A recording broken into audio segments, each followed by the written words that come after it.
వారిలో తక్కువ దైవ భీతి అనేది సహాబీలలో నిండుగా పుష్కలంగా ఉండేది సోదరులారా.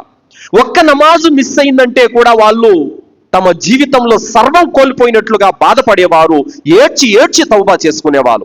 ఈ రోజు మన జీవితంలో ఎన్నో ఫర్జు నమాజులు పోతున్నాయి, ఎన్నో ఇషా నమాజులు పోతున్నాయి, ఎన్నో అసుర్ నమాజులు పోతున్నాయి, ఎన్నో ప్రయాణాల్లో నమాజులు తప్పిపోతున్నాయి, ఎన్నో అనారోగ్య పరిస్థితుల్లో నమాజులు తప్పిపోతున్నాయి. అయినా కూడా మనకు చీమ కుట్టినంత కూడా యావలేదు. ఎందుకు? వారు అల్లాహతో అంతగా భయపడేటటువంటి వారు. రహస్యంగా కూడా వాళ్ళు పాపాలు చేయడానికి భయపడేవాళ్ళు.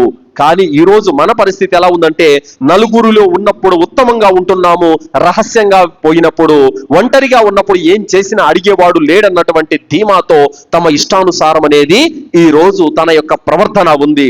కావున తక్వా అనేది తప్పనిసరిగా అవసరము. అల్లాహ్ సుబ్హానహు తఆలా 59వ సూర అల్ హస్ర్ 18వ ఆయతలో అల్లాహ్ అన్నాడు, వత్తకుల్లాహ్, మీరు అల్లాహతో భయపడండి. ఇన్నల్లాహ ఖబీరుం బిమా తఅమలూన్, మీరు అల్లాహతో భయపడండి. మీరేమేమి పనులు చేస్తున్నారో అల్లాహ్ అన్ని చూస్తున్నాడు. అల్లాహ్ ప్రతి విషయాన్ని కనిపెట్టుకునే ఉన్నాడు మీరేమేమి చేస్తున్నారో. కాబట్టి అల్లాహ్ కన్ను కప్పి మీరు ఏది చేయలేరు, అల్లాహ్ నుండి దాగి మీరు ఏ పని చేయలేరు. కాబట్టి అల్లాహతో మీరు భయపడండి అని అల్లాహ్ తాలా తెలియజేస్తున్నాడు.